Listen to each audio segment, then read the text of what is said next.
Zvakaoma. Inini handichazivi kuti ndoita sei. Pamwe chete nevamwe vangu vechidiki.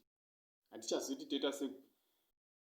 Nekuti vachona vatinechiti ndo vana mukoma vedu kana vakusvika pastage hametoiti stage iri kana level yokuti vanoita live stream vachitora vhidhiyo vanhu vachiita sex.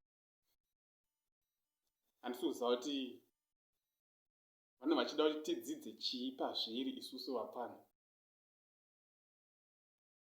Anyway guys, ndisati ndapinda munyaya, kana usati wasubscribe, please subscribe and click a notification bell kuitira patinouya nezvinyuwani musajambiwa. Ndauya nenyaya ndichida kutaura pamusoro pamukoma vangu Mandla. Ndauya ndakamirirawo vamwe vangu vechidiki. Nyaya iyi yakatenderera zuro. Vane live stream yavo yavakaita. Havazhinji mune makaiona. Vachitora vhidhiyo vanhu vachiita sex. Zvinova izvozvo zvinhu zvandibata. Ndabatikana nazvo. Kuti vachona vatete tichiti ndo vana mukoma vedu. Tikuteverera gwara ravo. Kana vakuita seizvi. Hazvina hunhu. Hazvina kana hunhu. Because mumwe muchida kuti tidzidze chii pazviri nhaye mukoma. Todzidza chii pazviri. Because ndimi vachona vanenge vachitofanira kuonesa vapana kuti ita so, famba so, famba so, ita zvakanaka in life. But kana makusvika pastage yekuita zvinyadzi so, pajekerere pachaunga, mukoma musadaro. Vapana vechidiki vanodzidza chii? Hunhu hwakanaka so, kuita hunhu. Ende munyika medu tinoziva iri nyika ine vanhu vane hunhu.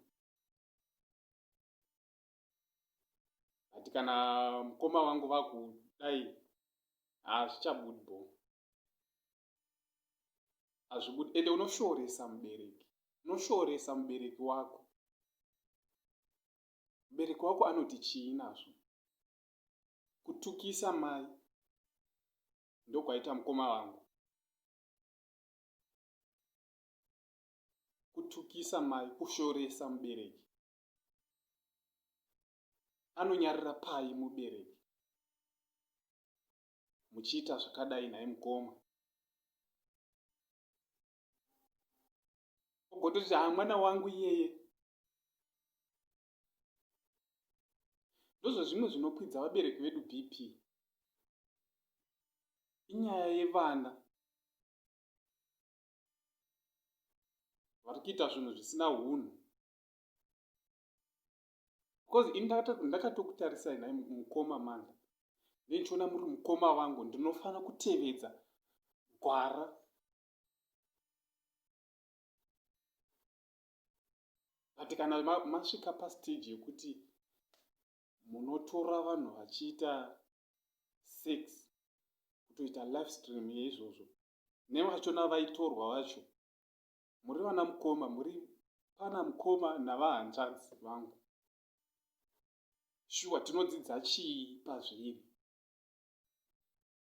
Ende kunonzi gudo guru petamuswe kuti vadiki vakuchi.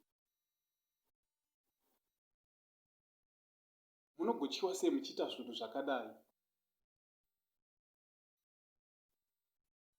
Ndimi vachona munofanira kuleader by example.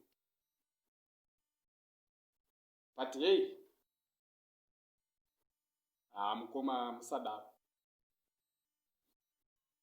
Musadaro. Hazvina hunhu izvi.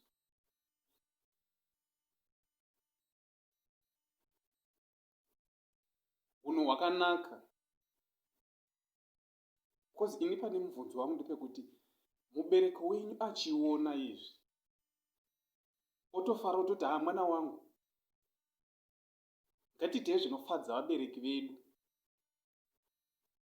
zvekuti anobuda achiti shuwa mwana wangu uyu anonyarara pai mubereki achiona zvakadai.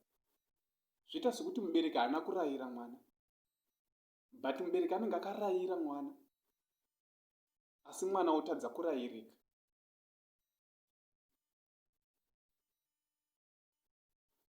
Ndopamunonzwa vabereki vachiti mwana nhingi andikwidza bhipi. Kumwe kurwara kuri kuita vabereki hakusi kurwara kwekuti hanzi kukura kana kuti kudii, kurwariswa nevana.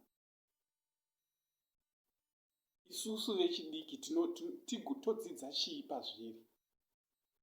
Because tinoda kudzidza kubva kwamuri vakuru, vana mukoma. But kana zvakudai gwara rachona hatichatevedzi, takuchinja hedu toendawo neimwe way. Thank you guys, ndo zvandangoyaonazvo kuti ndingoonesanawo namukoma vangu. Saka please guys, subscribe and click a notification bell kuitira panouya nezvinyuwani musajambiwa. Thank you guys.